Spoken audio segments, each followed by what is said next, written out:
বিসমিল্লাহির রহমানির রহিম। আমার এই আলোচনাটি জুনিয়র মেহর ডাক্তারদের বোঝানোর জন্য। তো বন্ধুগণ, আমাদের আজকের পেশেন্ট আসেন স্পন্ডাইলাইটিস নিয়ে। স্পন্ডাইলাইটিস এবং এই স্পন্ডাইলাইটিসের ট্রিটমেন্ট কি দিয়েছি সেটার উপরে আজকে আলোচনা করব।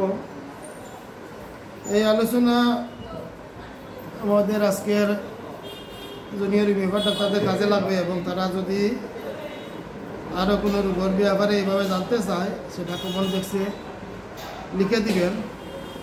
এমন কোনো সিনিয়রের সামনে যদি আমার এই আলোচনাটা সামনে আসে এবং কোনো সিনিয়র যদি আমার এই আলোচনায় কোনো ভুল ত্রুটি ধরতে পারেন তাহলে কমেন্ট বক্সে লিখে দিবেন, এতে জাতীয় উপকৃত হইবে এবং আপনি অনেক কী পাবেন। আর কোনো জুনিয়র যদি আরও কোনো রোগের ব্যাপারে এইভাবে জানতে চান সেটাও কমেন্ট বক্সে লিখে দিবেন, আলোচনা করুন। তো আমাদের আজকের আলোচনা স্পন্ডাইলাইটিস। স্পন্ডাইলাইটিস একটি মেরুদণ্ডের রোগ।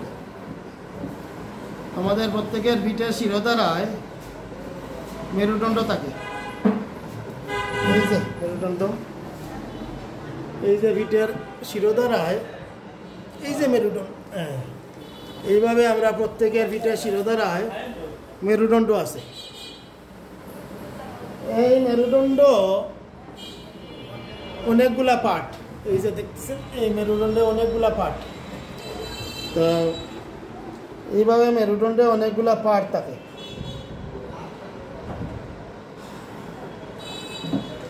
মেরুদণ্ডের এই পার্টগুলাকে বলা হয় ভার্টিব্রা। অনেকগুলা ভার্টিব্রা সমন্বয়ে মেরুদণ্ড। এই ভার্টিব্রাগুলো গায়ে গায়ে ধাক্কা না লাগার জন্য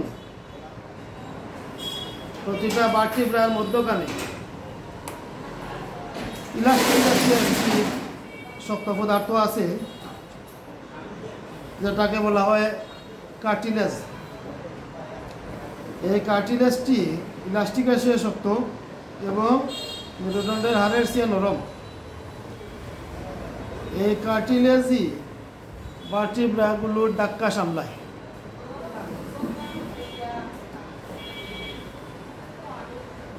যদি কোনো কারণে এই কার্টিলেজ দুর্বল হয়ে যায়, নষ্ট হয়ে যায়, আউট হয়ে যায়, কারণ অনেক হতে পারে। কারণের মধ্যে মনে করেন কেউ আঘাতপ্রাপ্ত হলে মেরুদণ্ডে আঘাত লাগলে বা কোনো নিশাজাতীয় জিনিস সেবন করলে অথবা হেনিম্যানিয়ান মায়াজমজনিত কারণে যদি কার্টিলেজ দুর্বল হয়ে যায়, নষ্ট হয়ে যায়, ড্যামেজ হয়ে যায়, তাহলে ভার্টিব্রাগুলো গায়ে গায়ে ধাক্কা লাগতে পারে। ভার্টিব্রা ধাক্কা লাগলে এখানে পেইন সৃষ্টি হবে, ব্যথা হবে। এই ব্যথাকেই মূলত বলা হয় স্পন্ডাইলাইটিস। স্পন্ডাইলাইটিস মূলত ভার্টিব্রার ধাক্কা হতে সৃষ্টি হয়। তো বন্ধুগণ, এই আমি সংক্ষেপে স্পন্ডাইলাইটিসের কারণ উল্লেখ করলাম। স্পন্ডাইলাইটিস হলে কি রোগ হতে পারে? স্পন্ডাইলাইটিস হলে আপনার কোমরে ব্যথা হতে পারে, পিঠে ব্যথা হতে পারে, গাড়ে ব্যথা হতে পারে। তো আমার যে পেশেন্ট আসছেন ওনাকে দেখানো সম্ভব হইতো নয়, উনি স্পন্ডাইলাইটিস নিয়ে আসছেন। স্পন্ডাইলাইটিসের সাথে ওনার দুর্বলতা, শ্বাসকষ্ট, কোমরে ব্যথা, পেটে ব্যথা গ্যাস্ট্রিক জনিত প্রবলেম, ডায়াবেটিস, হাই প্রেশার, রাত্রে ঘুম হয় না,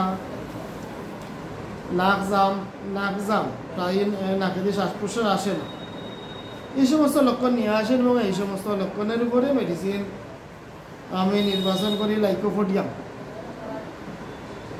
এই লাইকোপোডিয়াম মেডিসিন নির্বাচন করার পরে রোগী যখন আরও ভালো ডাক্তার দিয়ে একটা প্রেসক্রিপশন করাতে চাইল, তখন আমাদের senior doctor Rabin Barman sir, ওনাকে 2050 টাকা ফিস দিয়ে প্রেসক্রিপশন করাই এবং উনিও প্রেসক্রিপশন করেন লাইকোপোডিয়াম। ওনার প্রেসক্রিপশন হতে আমরা স্যাটিসফাই হই যে আমাদের নির্বাচনটা সঠিক, রোগীও বুঝতে পারে, আমি নিজেও অনেকটা স্যাটিসফাই হই আমার প্রেসক্রিপশনটা সঠিক। সুতরাং লাইকোপোডিয়াম দিয়ে ওনার চিকিৎসা চলছে। এখন দেখা যাক কি রেজাল্ট আসে। পরবর্তী রেজাল্ট আপনাদের জন্য শেয়ার করা হবে ইনশাআল্লাহ। এই বলে আমার বক্তব্য শেষ করলাম। সবাই ভালো থাকেন।